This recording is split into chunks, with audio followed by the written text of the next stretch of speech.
ये समय है सन 1944 का। चारों तरफ युद्ध का माहौल है क्योंकि ये वर्ल्ड वॉर 2 का दौर है। इसी दौरान हैंक नाम का एक अमेरिकी पायलट अपने प्लेन के क्रैश होने के बाद साउथ पैसिफिक के एक आइलैंड पर गिरता है। तभी वो देखता है कि उसी जगह एक और प्लेन क्रैश होता है जो एक जापानी पायलट का होता है। चूंकि दोनों देशों के बीच युद्ध चल रहा होता है, इसलिए दोनों आपस में लड़ना शुरू कर देते हैं। तभी पहाड़ी की चोटी पर दो विशाल हाथ दिखाई देते हैं और ये हाथ एक बहुत बड़े जायंट कॉन्ग के होते हैं। इसके बाद कहानी सीधा सन 1973 में पहुंचती है, जहां बिल नाम के एक व्यक्ति को दिखाया जाता है जो मोनार्क नाम की सरकारी संस्था का हेड होता है। वो एक सीनेटर के पास जाता है और उन्हें एक अनजान आइलैंड का मैप दिखाता है। बिल बताता है कि इस आइलैंड के बारे में दुनिया के किसी भी देश को सही जानकारी नहीं है, सिर्फ पौराणिक कथाओं में इसका जिक्र मिलता है। इस जगह को स्कल आइलैंड कहा जाता है कि भगवान ने इस जगह को अधूरा छोड़ दिया था। यहाँ जाने वाले जहाज और प्लेन कभी वापस नहीं आते। ये जगह बरमूडा ट्रायंगल से भी ज्यादा खतरनाक मानी जाती है। बिल आगे बताता है कि सन 1954 में यहाँ न्यूक्लियर टेस्ट किए गए थे, लेकिन असल में वो टेस्ट नहीं बल्कि किसी चीज को खत्म करने की कोशिश थी। वो कहता है कि अगर हमें इस जगह पर रिसर्च करने का मौका मिले तो हमें बहुत बड़े रहस्य मिल सकते हैं। शुरुआत में सेनेटर इन्हें अनुमति नहीं देता क्योंकि इसके लिए फंड की जरूरत होती है, लेकिन जब उसे बताया जाता है कि 3 दिन बाद रूस का एक सैटेलाइट इस आइलैंड के ऊपर से गुजरने वाला है और अगर हमने पहले कुछ नहीं किया तो सारी जानकारी रूस के पास भी पहुंच जाएगी, तब वो अनुमति दे देता है। इसके बाद पूरी टीम उस आइलैंड की ओर निकल पड़ती है। उनके साथ जेम्स कॉनराड भी होता है जो वियतनाम युद्ध लड़ चुका है और इस मिशन में गाइड का काम करता है। ये सभी लोग एक बड़े जहाज से आइलैंड के पास पहुंचते हैं। वहां से आगे उन्हें हेलीकॉप्टर से जाना होता है, लेकिन रास्ते में एक भयानक तूफान होता है। कोई भी आगे जाने के लिए तैयार नहीं होता, लेकिन आखिरकार फैसला लिया जाता है कि ये मौका दोबारा नहीं मिलेगा, इसलिए सभी आगे बढ़ते हैं। सभी हेलीकॉप्टर में बैठकर तूफान के अंदर प्रवेश करते हैं, जहां तेज हवाएं और बिजली चमक रही होती है। किसी तरह तूफान पार करने के बाद वे स्कल आइलैंड पहुंच जाते हैं, जो दिखने में बहुत खूबसूरत होता है। वहां पहुंचकर वे जमीन पर साइज्मिक बॉम्ब्स गिराना शुरू करते हैं। ये बम नुकसान पहुंचाने के लिए नहीं, बल्कि जमीन के अंदर कंपन पैदा करने के लिए होते हैं, ताकि नीचे की संरचना का पता लगाया जा सके। मॉनिटर में देखकर उन्हें पता चलता है कि जमीन अंदर से खोखली है और वहां बहुत सारे खनिज मौजूद हैं। वे पूरे आइलैंड पर इसी तरह बम गिराते रहते हैं। तभी अचानक एक बहुत बड़ा पेड़ उड़कर एक हेलीकॉप्टर से टकराता है, जिससे वो क्रैश हो जाता है। इससे पहले कि कोई कुछ समझ पाता, उनके सामने एक विशालकाय कॉन्ग आ खड़ा होता है। वो इतना बड़ा होता है कि उनके हेलीकॉप्टर उसके सामने खिलौनों जैसे लगते हैं। सभी उस पर गोलियां चलाना शुरू कर देते हैं, जिससे वो और ज्यादा गुस्से में आ जाता है और एक एक करके लगभग सभी हेलीकॉप्टर को तबाह कर देता है। क्रैश के बाद बचे हुए लोग 2 टीमों में बंट जाते हैं। एक टीम को जेम्स लीड करता है और दूसरी को बिल, जिसने इस मिशन की योजना बनाई थी। बिल के साथ एक कर्नल भी होता है जो अपने आदमियों को खोने के बाद बहुत गुस्से और दुख में होता है। वो बिल पर बंदूक तान देता है और सच बताने को कहता है। तब बिल बताता है कि करीब 30 साल पहले वो लॉटन नाम के एक जहाज पर था जो रहस्यमयी तरीके से गायब हो गया था। उस जहाज में हजारों लोग थे, लेकिन उनमें से सिर्फ वही अकेला जिंदा बचा था। सबको लगता है कि वो जहाज डूब गया था, लेकिन सच्चाई ये है कि हमारा जहाज डूबा नहीं था, बल्कि उसे एक मॉन्स्टर ने डुबोया था। मैं पिछले 30 सालों से लोगों को ये सच बताने की कोशिश कर रहा हूँ, लेकिन किसी ने भी मेरी बात पर विश्वास नहीं किया। इस दुनिया में मॉन्स्टर्स मौजूद हैं। हमसे पहले इसी धरती पर उन्हीं का राज था और आज नहीं तो कल वे फिर से वापस आएंगे। वे हमें जमीन के नीचे दफना देंगे और इस पूरी दुनिया पर दोबारा कब्जा कर लेंगे। मैं चाहता हूं कि तुम लोग यहां से सारे सबूत सुरक्षित बाहर ले जाओ, ताकि हम मिलिट्री को दिखा सकें और फिर वापस आकर इन सभी मॉन्स्टर्स को हमेशा के लिए खत्म कर दें। दूसरी तरफ जेम्स और उसके साथियों को दिखाया जाता है। जेम्स सबको समझाता है कि हमें नदी के रास्ते समंदर तक पहुंचना होगा, जहां हमारा जहाज 3 दिनों तक इंतजार करेगा।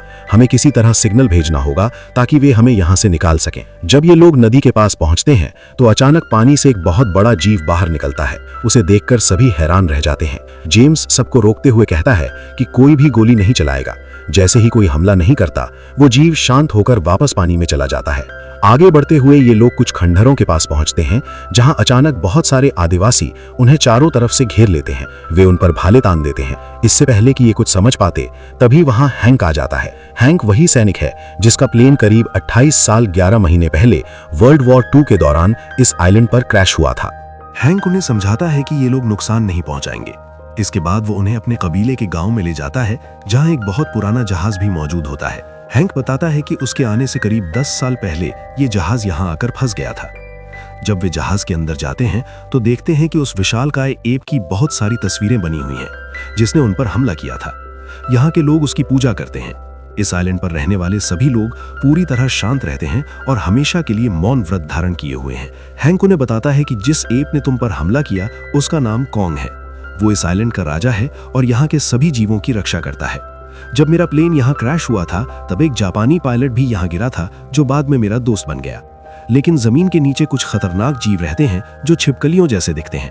मैं उन्हें स्कल क्रॉलर्स कहता हूँ। उन्हीं में से एक ने मेरे जापानी दोस्त को मार डाला। उनमें एक ऐसा भी है जो इतना विशाल है कि उसने कॉन्ग के पूरे परिवार को खत्म कर दिया। अब कॉन्ग अपनी प्रजाति का आखिरी जीव बचा है।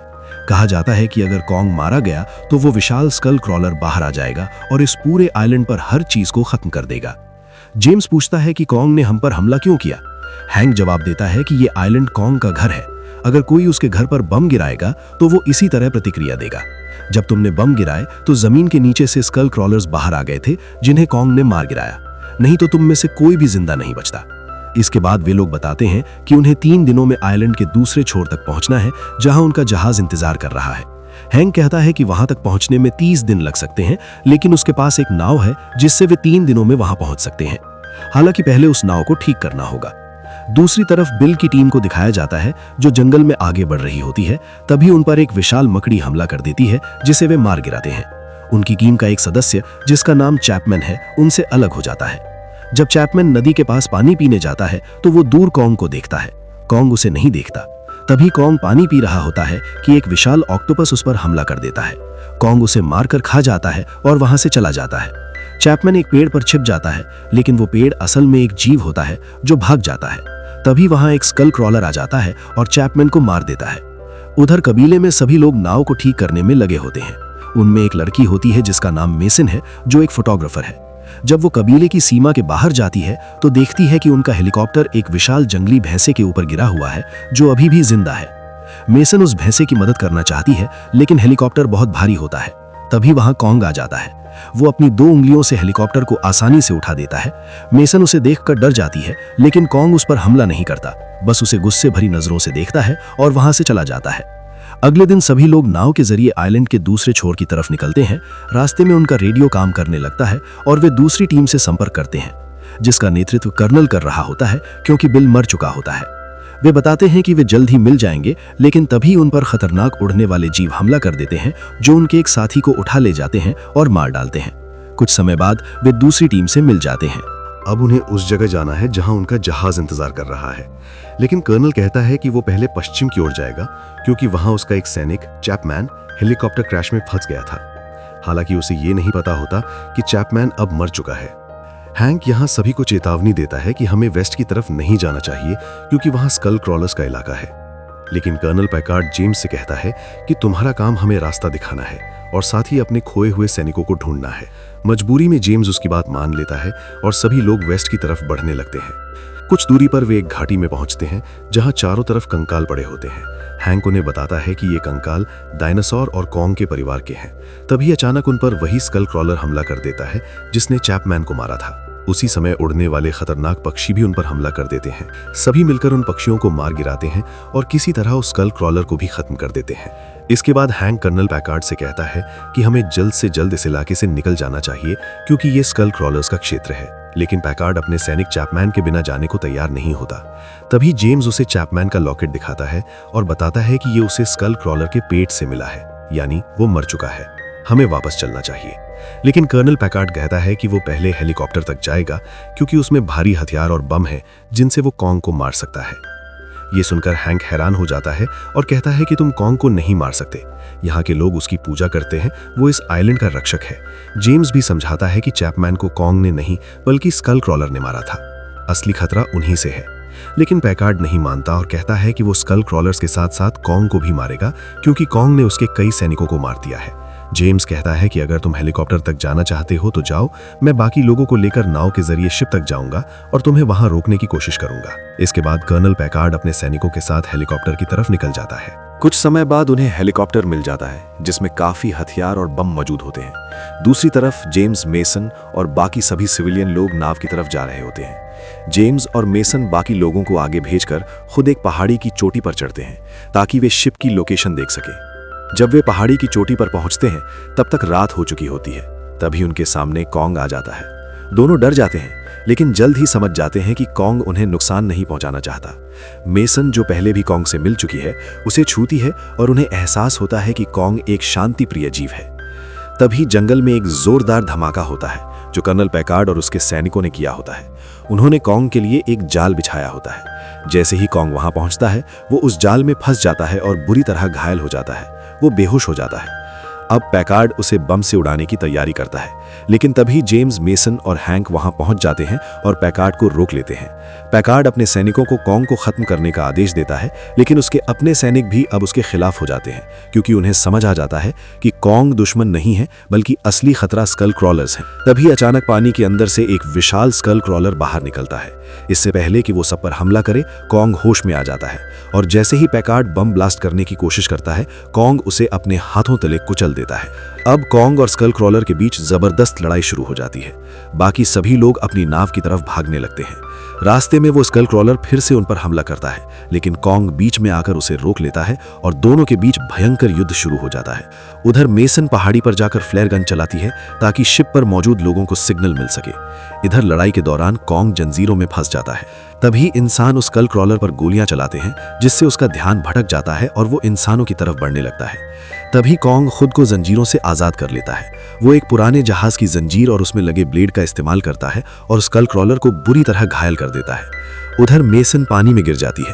तभी कॉन्ग उसे बचा लेता है, लेकिन स्कल क्रॉलर फिर से हमला करता है और कॉन्ग के हाथ को अपने मुंह में पकड़ लेता है, लेकिन कॉन्ग उसकी जीभ खींचकर उसे मार देता है। इसके बाद कॉन्ग मेसन को सुरक्षित किनारे पर रखता है। जेम्स और मेसन दोनों कॉन्ग को जाते हुए देखते हैं। इसके बाद सभी लोग सुरक्षित अपने घर लौट जाते हैं। अंत में हैंक को दिखाया जाता है, जो 1944 में युद्ध के लिए गया था और अब 30 साल बाद अपने घर लौटता है। वो अपनी पत्नी और अपने बेटे से मिलकर बहुत खुश होता है। पोस्ट क्रेडिट सीन में दिखाया जाता है कि जेम्स और मेसन को एक सीक्रेट ऑफिस में रखा गया है। वहां ब्रुक और सान आते हैं, जो उनके साथ आइलैंड पर थे। वे बताते हैं कि कॉन्ग अकेला किंग नहीं है, बल्कि इस दुनिया में और भी शक्तिशाली जीव हैं। वे उन्हें गॉडजिला और घिडोरा की लड़ाई की पेंटिंग्स दिखाते हैं। मोनार्क संगठन का काम ऐसे खतरनाक जीवों पर नजर रखना है और उन्हें इंसानों से दूर रखना या जरूरत पड़ने पर खत्म करना है। उम्मीद है कि आपको ये कहानी पसंद आई होगी।